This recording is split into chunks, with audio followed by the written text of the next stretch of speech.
Hey guys, thanks for tuning in. Today I want to talk about debt, about federal, corporate, state, local and consumer debt. I have been doing my research for the last couple of days and I was thinking about this for quite a while, especially because the Fed is talking about raising interest rates and the market is going somewhat crazy. And anyway, I want to talk about this today and also I want to talk about the implications and what that really means, because people say numbers don't lie. That's true, but numbers also, they don't tell you the truth. There's always a story behind the numbers, and hopefully this research is going to help us to better understand what the story behind the numbers is. Okay, so without further ado, let's dive into it. You see here my Excel sheet I have prepared for today. Let me explain what it is about. So here you see the year. It starts in 1952, and then let's go over here. We have financial sector, so this is debt by the financial sector. This here is debt by non-financial corporations. This is the debt by state and local governments, federal government, household, student loans, motor vehicles and consumer credit cards, I believe. Okay, so here this is total debt. TD is total debt, and it's just the sum of financial, corporate and so on. So it's quite basic. Next, this here is the growth rate of the total debt. So you see here, it's the end value divided by the starting value minus 1 as percentage. Here we have GDP data. This data is, by the way, from the Federal Reserve. So I believe it's quite solid data, I hope so. And again here, so GDP and the growth rate of GDP, exactly the same as the growth rate of the total debt. So next we have here GDP minus debt. So the GDP growth rate is here 6%, minus 7.3 is minus 1.3. I'll show you later why this is important. And here we have the debt to GDP ratio. So a ratio of 1.2, which is total debt divided by the GDP. A ratio of 1.2 means that the debt is slightly higher than the GDP. So you see here 390 and you see here 467. And these numbers, of course, are in billions. Okay, so next let me show you some graphs I plotted here. So this graph here is plots the US debt and GDP growth rate. The blue line is debt and the yellow or orange line is the GDP growth rate. And what you see is starting from 1953 until about the 1980s, these two lines really correlate quite well. So what that means is debt doesn't grow faster than GDP, and GDP doesn't grow faster than debt. Starting from the 1980s until the Great Recession, 2010, you really see that debt is growing way faster than GDP, which isn't that good, and I'll explain later why. And from the financial crisis or the Great Recession until today, it seems like at the beginning they had it somewhat under control. You see that because the orange line, GDP growth, is higher than debt growth, which is good. And now we have to see how this is going to play out in the future. Okay, so next graph here, this is GDP growth minus debt growth. And what you see is that if numbers are positive, let's take 1955, if this number is positive, here about 4%, that means that GDP is growing faster than debt, and the difference is 4%. So this is very positive.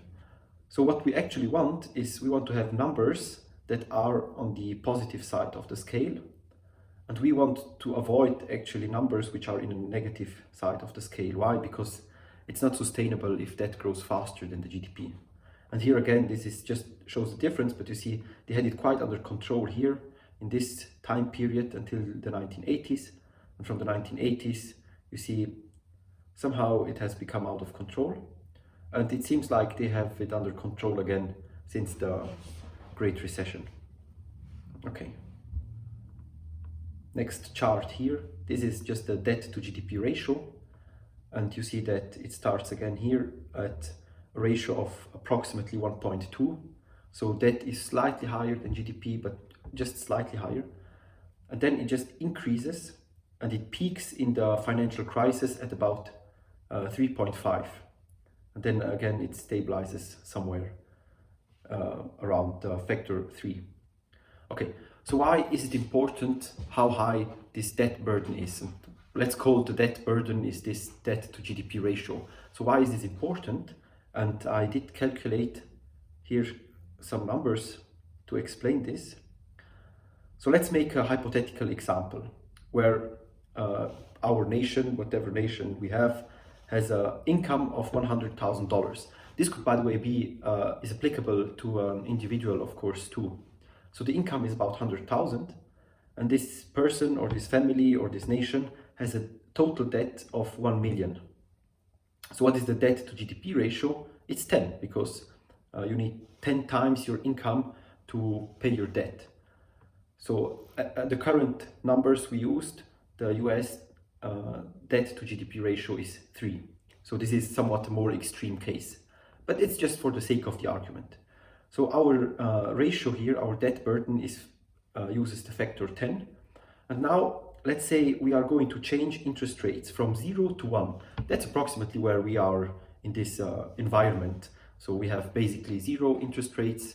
Of course, the 10-year bond is about 2%, but the Fed is starting from 0% and wants to increase rates to about 1%. And let's say this person or this family or this nation benefits from these low interest rates. And now the Fed is changing the interest rates from 0 to 1. So the change is 1%. And then the next question is increase in interest payment due to the increase.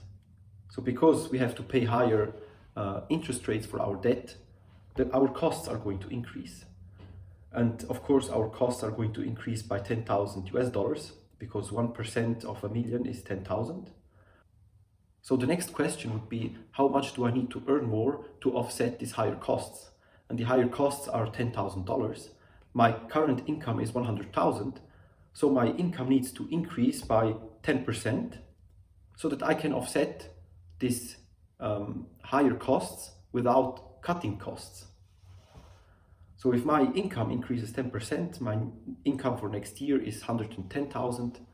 And if the interest rates increase by 1%, I can, with this 10,000 more income, I can pay the higher costs.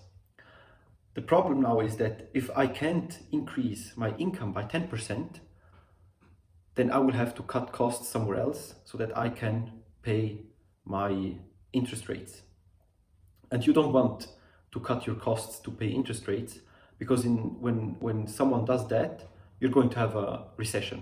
So talking about the United States, for example, if we have a ratio of 3, so we are approximately at a ratio of 3, depends which data you use. What that means is that if we increase interest rates by %, the GDP needs to grow by 3% so that we can offset the higher costs of interest rates.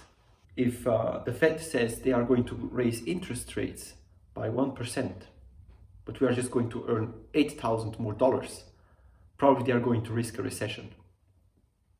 It's just an idea or a way to think of this, and probably, of course, these numbers here are not true because we used a debt to GDP ratio of 10, and at the current level we are about 3.5. But anyway, it helps us better understand if the Fed is really going to raise interest rates by quite a bit or not. So in our scenario, if the Fed wants to raise interest rates by 1%, and we know the debt to GDP ratio is 3, then we would probably say that we need a GDP growth of 3% because the factor is 3. So next, let's do some predictions. So if we look at the numbers here, this is the debt, and we see that debt was growing at a CAGR of 7.74% and GDP only 6.1%. So over the last, 70 years, the difference is about 1.5% on an annual basis. So every year, on average, debt grows 1.5% faster than GDP. So let's use these numbers and make some predictions. So this table here is a very simplified table. We have here GDP growth rate, it's 6.2, that's the average we calculated before.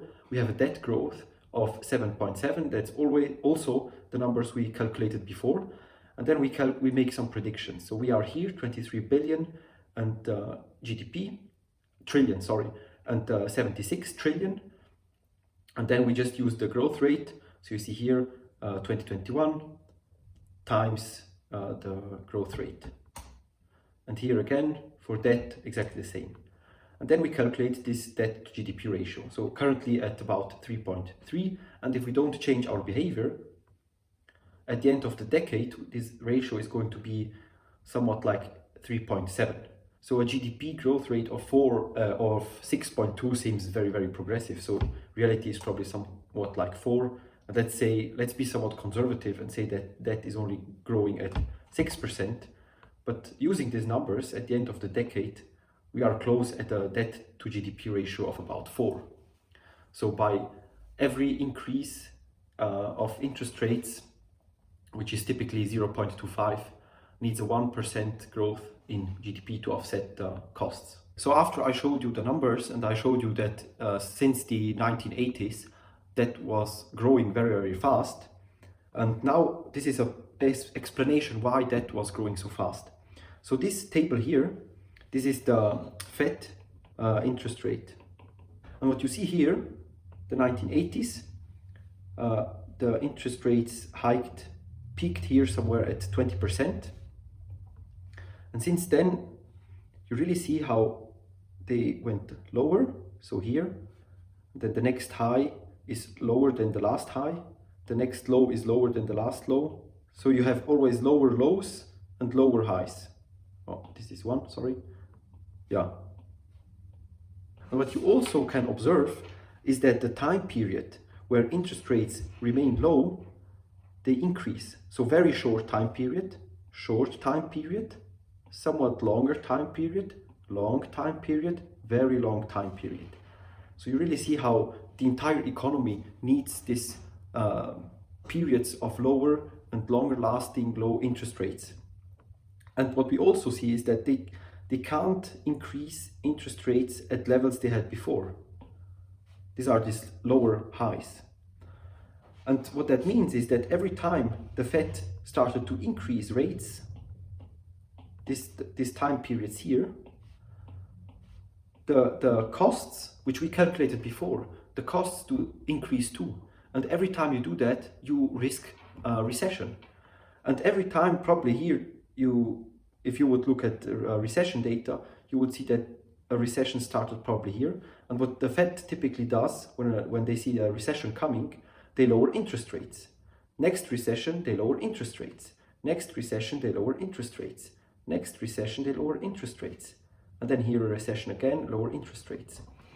Okay, so the question is, if we are already at zero level of interest rates, how do you want to decrease interest rates for the next recession? I'm not saying that we are going to have a recession in the next year or so, but let's say in the next 5 or 10 years, down the road, we just realize, oh, probably a recession is coming, which is completely natural and it's human.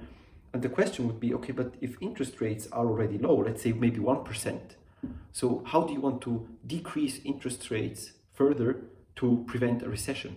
How do you want to take away this burden of paying high interest rates so you can increase GDP? And probably if interest rates are already zero, I just don't see how this mechanism, which was, for the last 40 years, which was working for the last 40 years, how they can keep on with this. Okay, so next chart, I found other data too. This data is from whatever this is called, and it's again the debt to GDP ratio in percent. And what you see here, we are a factor 3 after World War II, factor 3, and currently they say we are at the factor 9. So you really see how debt is growing at a rapid pace. So GDP is growing very strong in the United States, but the debt is growing way faster. And of course, debt burden is increased from 3 to factor 9. So again, factor 9, in this case, I don't know if this data is true or if my data is true. As I mentioned in the beginning, information on debt is not easily accessible. But a debt to GDP ratio of 9 really means that for every percentage point you increase interest rates, you need a GDP growth of 9% so you don't risk a recession. This data is from Ray Dalio. I believe the video is called How the Economic Machine Works. Make sure to check out this video, it's really good. I will link it down below in the description.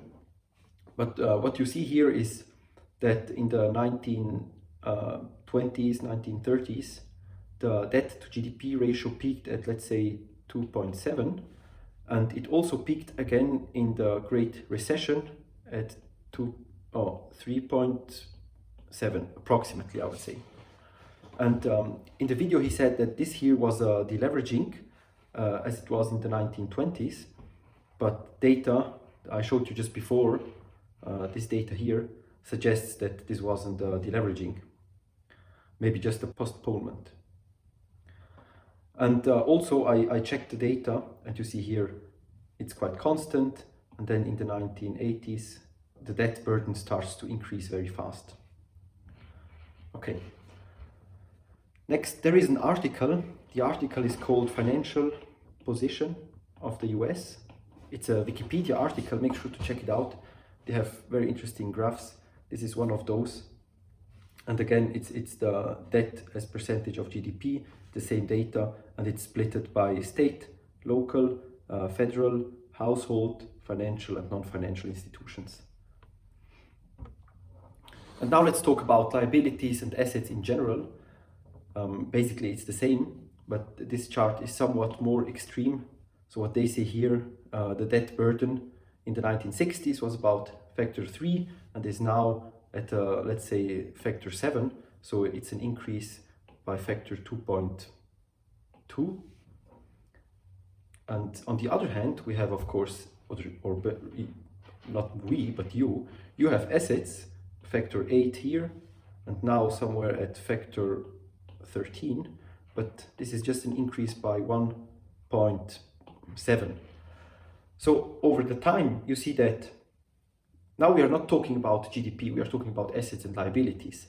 So debt, liabilities are growing by 2.2 in relation to GDP, and assets only by 1.7. You can have debt to finance assets or to increase GDP or both, or you can take debt to consume more goods. And probably they used a lot of debt to consume more goods, because if they would have bought assets, you would see that assets would increase at the same, well, this should be an arrow, should increase at the same rate as liabilities. Okay, so I hope you liked this video. It's a slightly different view on the economic machine than I would say what they teach us in universities. I hope it helps you to make your own opinion. Don't worry too much about this. It's quite a depressing topic. I'm sure it's not going to affect us in the next 2, 3, 4 years, but probably it's going to be a topic for the next decades. So let's see how this works out. Anyway, I hope you enjoyed it. Make sure to subscribe, make sure to like, send it to a friend if you believe that they could benefit or they could like this too. And follow me on Twitter, it's Karim Hateke, I will link it down below.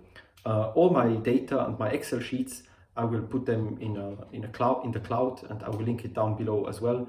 So make sure to download it, to have a look, to play around with the data, and to make your own opinion. Thank you very much for watching, and have a nice day. Bye.